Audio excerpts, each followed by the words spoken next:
Hey, how you doing? This is Tom, and this is Tom's Radio Room Show. And I got another scanner that I found, a bunch of scanners up on a shelf, and this is one of them. This one is a Bearcat 250. Now, they made a series of these. It came out by late 70s, and the first one that came out, as I recall, was a Bearcat 210. And it could store up to 10 frequencies. This is the 250, which came out subsequently, and it could store up to 50 frequencies. Big upgrade.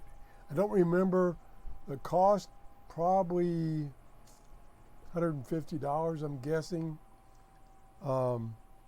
Here you can, let me see if I can tilt it up a little bit. Here you can select whether you want it to scan 10, 20, 30, 40, or 50. And then other buttons up here, you could designate a channel as a priority channel. You could set a delay.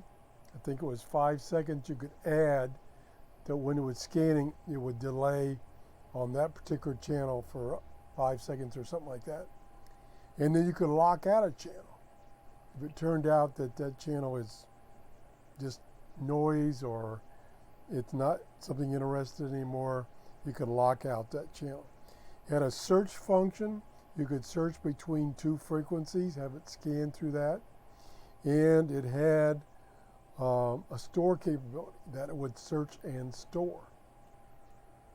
Here's the store button that once you punched in a frequency and you selected a memory location, hit store, and it would store that into the memory, which I just did.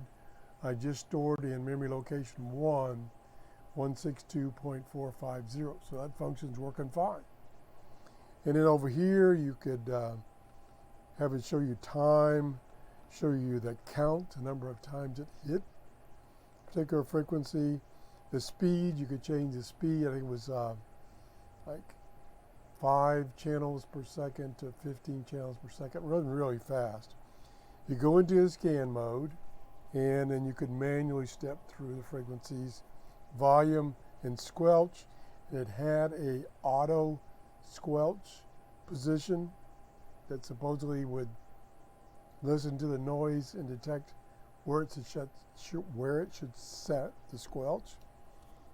Had a removable telescopic antenna. This is not, we're going to put this down. It's heavy. It's very heavy. This is not the antenna that came with it. It's just the one I could find that was closest, and there's a little spot on the circuit board where you can screw in the antenna of the right size. This was a little too small, so it doesn't screw in, but it is sitting there making contact. It did have holes on the sides, and it probably came with a mounting bracket. That's what these holes are for, so you could mount it in your vehicle. You turn it around here. There's the other one. On the back, it had tape out to start your tape recorder, external speaker, auxiliary out, and the ground. Here is the other external antenna connection. For some reason, let me just grab this right here. For some reason, this adapter, which fits other radios with this type of connector, doesn't work. It's too big. I don't know what's with that. This is where you could, whoops, give me a big hand out of the way. This is where you could, when you had it in your vehicle, supply 12 volts to power it. And then here's the AC cord, built-in transformer. That's why it's so heavy. And this unplugs. That's about it. Again, it was like late 1970s vintage. It's a great scanner, really. It is a great scanner. I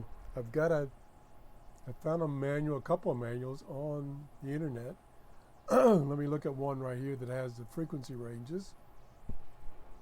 The frequency ranges are 32 to 50 megahertz, 146 to 148 for the amateur band, 148 to 174 for the amateur band and the weather band, for instance, 450 to 470, 470 to 512, and 420 to 450.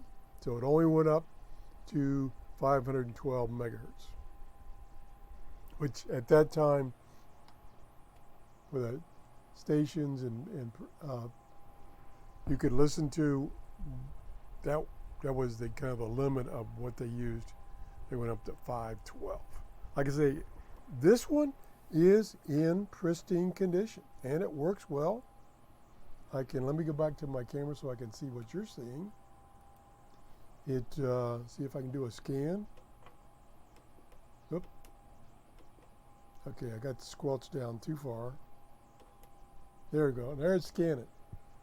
And it found that weather station again. And then I could hit lockout. And now it's not going to stop on that. And it's got this nice little display of a 0 going across, scanning all 50 channels. I only programmed the one channel, so whatever was in there from the last time I used it 25 years ago, it's what it's scanning. Now I can go back to manual, and I can go back to one manual, and then I could turn lockout. See, right there is an L, meaning lockout. I could unlock it. Now it's going to scan it. Go back to scan, and it should stop. Yep, stop there again. So it's working perfect. Reception is good. Let me just try. Let's go manual, and let's program 162.55. Enter. Yeah, getting that one. Yeah, it's just using this telescopic antenna in my workshop. I don't remember the third one. We could, let me turn this down. We could go do the search limits, search between two frequencies, but I don't want to do that. It takes too long to program it. So that's it.